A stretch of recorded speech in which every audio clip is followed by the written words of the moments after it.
ভাইরা যে কথাগুলো বলে গেছে তার একটুখানি কথা আমি বলি। এদেশের জনতা ন্যায্য অধিকারের জন্য একটা আন্দোলন করেছিল, 24-এ করে নাই, 36 দিনের আন্দোলন।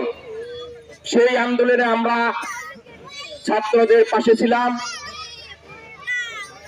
5 তারিখে আমি যখন জাহাঙ্গীরনগর বিশ্ববিদ্যালয় থেকে বড় একটা মিছিল নিয়ে ঢাকার দিকে রওনা দেওয়া হয়, ঠিক তখন সাভার আমাদের বাধাগ্রস্ত করা হয়।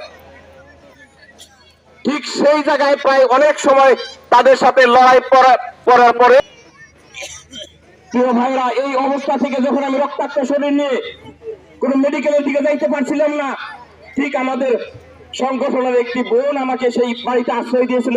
একজন চিকিৎসক এনে আমাকে ড্রেসিং করে তারপরে বাড়িতে দিকে যখন আমি আসি, ঠিক তখন দেখি বিএনপি নেতারা মিছিল করতেছে, আনন্দ মিছিল করতেছে, অথচ একটাও যায় নাই সেদিন আন্দোলনে। প্রিয় ভাইরা, আজ আপনাদের সাথে আরো কিছু কথা বলতে চাই। এই যে ন্যায্য অধিকারের জন্য বারবার এদেশের মানুষ আন্দোলন করেছে, রক্ত দিয়েছে, জীবন দিয়েছে, ঠিক কিনা?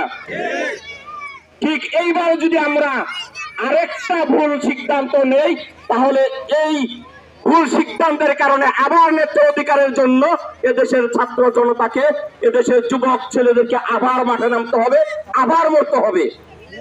কিন্তু আমরা চাই না আর কোনো রক্তপাত হোক।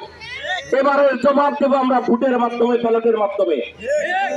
প্রিয় ভাইয়েরা, আজকে যারা বলতেছে যে আমরা চাঁদাবাজির লাগাম টেনে ধরবো ক্ষমতায় আসার জন্য, আমার তখন একটু হাসতে ইচ্ছা করে। তাদের দলে টপ টু বটম চাঁদাবাজ, তারা বলে চাঁদাবাজির লাগাম টেনে ধরবো। এই কথাটা শুনলে হাসি আসে না আপনাদের?